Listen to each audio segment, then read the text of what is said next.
In the year 2000, in a small house in Los Angeles, an elderly woman picked up the phone. Hedy Lamarr, the most beautiful woman of the 1940s. They'd called her the most beautiful woman in the world. But on that phone call, she was talking about something else, an invention of hers. I invented Wi-Fi, she said. I invented Bluetooth. But nobody listened to me. The person on the phone was surprised. Weren't you an actress? Hedy replied with a sad voice. Yes.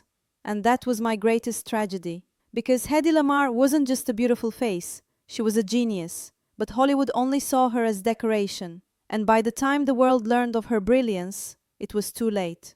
Before we reveal how Hollywood ignored one of the greatest minds of the 20th century, hit subscribe for more shocking untold stories about legends who deserved so much more. Hedy Lamarr, born Hedwig Eva Maria Kiesler, arrived in the world in 1914 in Vienna. She was the daughter of a wealthy Jewish family. As a child, her father taught her how machines worked. They'd take apart clocks and put them back together. They'd repair radios. Hedy loved mathematics. She loved engineering. But she was also beautiful. Extraordinarily beautiful. At 16, she started in theater. At 18, her first film came, Ecstasy, 1933. That film caused a scandal because Hedy appeared completely nude. It was one of the first nude scene films in Europe. The world talked about Hedy, but only about her body, not her mind. That same year, Hedy married a wealthy arms dealer, Friedrich Mandel. Mandel was a controlling man. He locked Hedy in the house. "You are my property," he said. Hedy attended Mandel's business dinners. There, Nazi officers and weapons experts gathered. World War II was approaching. Mandel sold torpedo systems. Hedy would sit quietly at the table, as a beautiful decoration, but actually she was listening to everything. Technical details, frequencies, signals, because Hedy wasn't just beautiful, she was intelligent, very intelligent. In 1937, she escaped from Mandel, to Paris, then London, and finally to America. In Hollywood, she met Louis B. Mayer, the boss of MGM. Mayer saw Hedy's beauty. "I'll make you a star," he said. But he changed her name. "Hedwig Kiesler is too German," he said. "We'll make you Hedy Lamarr." In 1938, her first Hollywood film came, Algiers. Hedy starred opposite Charles Boyer. Critics wrote, "Hedy Lamarr is the most beautiful woman on screen," but none mentioned her acting, only her face. More films came. Boomtown, White Cargo, Samson and Delilah. Hedy always played the same role, exotic beauty, femme fatale. Hollywood didn't see her as a serious actress, only as a poster girl. But Hedy had a secret life. When she returned home at night, she worked in her laboratory. She made inventions. In 1940, World War II began. Hedy hated the Nazis. She wanted to fight them. One day, she met composer George Antheil. The two worked together on something. The problem was this. The US Navy guided torpedoes with radio signals, but the enemy could jam those signals. Hedy and George found a solution: frequency hopping. The signal would constantly change frequencies, so the enemy couldn't jam it. In 1942, they received the patent number 2,292,387. Hedy presented the patent to the US Navy. "This can help you win the war," she said. What did the Navy do? They rejected it. "You're an actress. Leave technology alone. Go sell war bonds," they said. Hedy was devastated. She'd wanted to prove her intelligence, but nobody took her seriously. Because she was a beautiful woman, and beautiful women couldn't be smart. That's what Hollywood thought. Hedy continued making films, but she was empty inside. She married, again and again. 6 times she married. None were happy. By the late 1950s, her career was over. She was no longer young. Hollywood wanted young faces. Hedy moved to a small house in Los Angeles. She lived alone. She struggled financially. Once she was accused of shoplifting. She might have stolen cosmetics from a store. The world laughed. Beautiful actress steals. Nobody felt sad. But then something happened. In the 1960s, military engineers rediscovered Hedy's patent. Frequency hopping technology was used in the Vietnam War, in torpedoes, in communication systems. In the 1980s, cell phones came, GPS came, Wi-Fi came, Bluetooth came. All were based on Hedy's invention. But nobody knew this. Because nobody remembered Hedy was an inventor. In 1997, a technology award was given. Electronic Frontier Foundation Pioneer Award. Hedy was informed by phone. She was 83 years old. Finally, she said, someone noticed.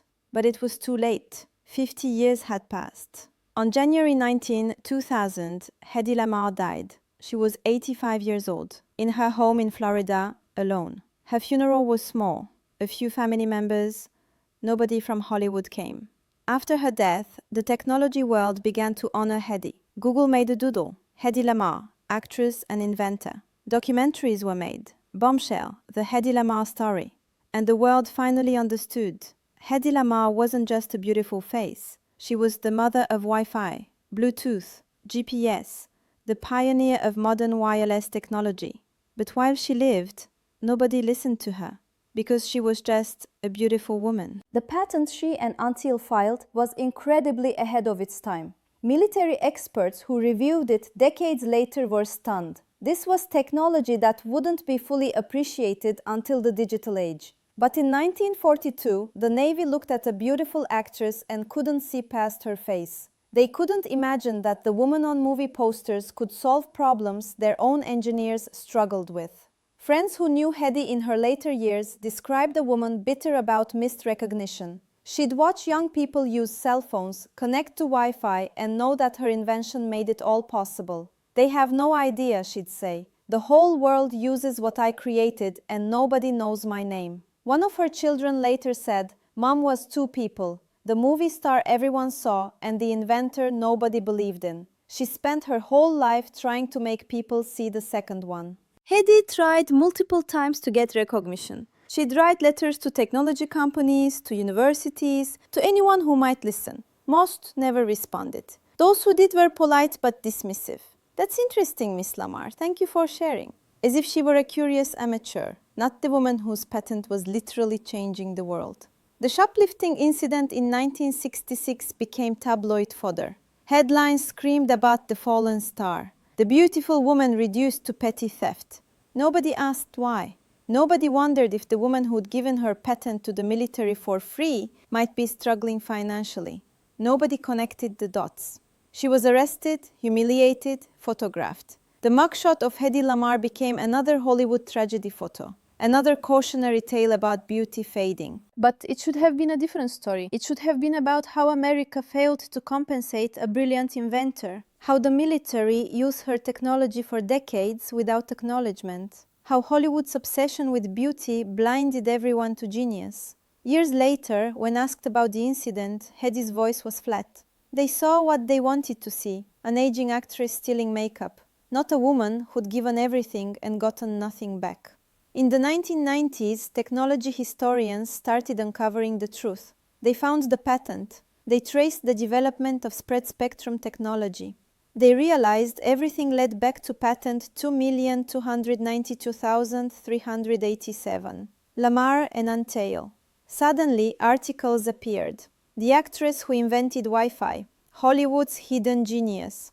Hedy was contacted for interviews. At first, she was skeptical. Why now? She asked. Why does anyone care now? But she agreed to talk, and when she did, the bitterness poured out. 50 years of being ignored, of being told she was too beautiful to be smart, of watching her invention change the world while she died in obscurity. I could have helped so much more, she said in one interview. I had so many ideas, but after the Navy rejected me, I stopped trying.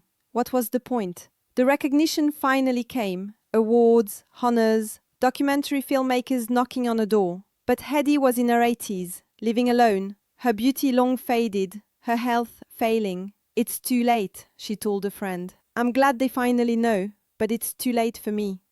When she died in 2000, obituaries finally told both stories, the actress and the inventor, the beauty and the brain. But even then, many focused more on the films, on her beauty, on the scandals. The invention was mentioned, but often as a quirky footnote. Oh, and she also invented something technical. As if that were the less important part of her legacy.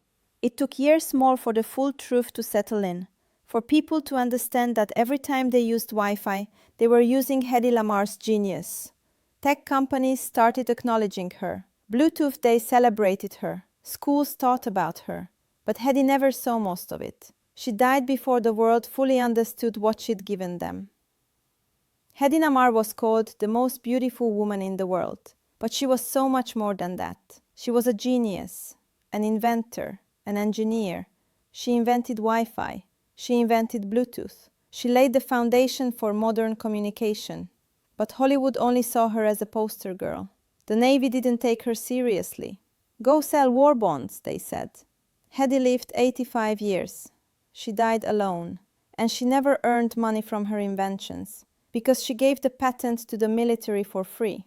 Now, the phone in your pocket uses Hedy Lamarr's invention. When you connect to Wi-Fi, when you turn on Bluetooth, when you use GPS, Hedy Lamarr's genius is working, but most people still only remember her as a beautiful face. Sometimes the greatest geniuses are overlooked, because the world looks at the surface. And Hedy Lamarr was a genius beneath the surface. Nobody looked. Her story is a reminder. Beauty can blind people to brilliance. Fame can obscure achievement, and sometimes the most important contributions come from the most unexpected places. Hedy Lamarr deserved better. She deserved recognition while she lived. She deserved compensation for changing the world. She deserved to be known for her mind, not just her face. But at least now we know, and every time we use the technology she pioneered, we can remember. The most beautiful woman in the world was also one of its greatest inventors, and that's how she should be remembered.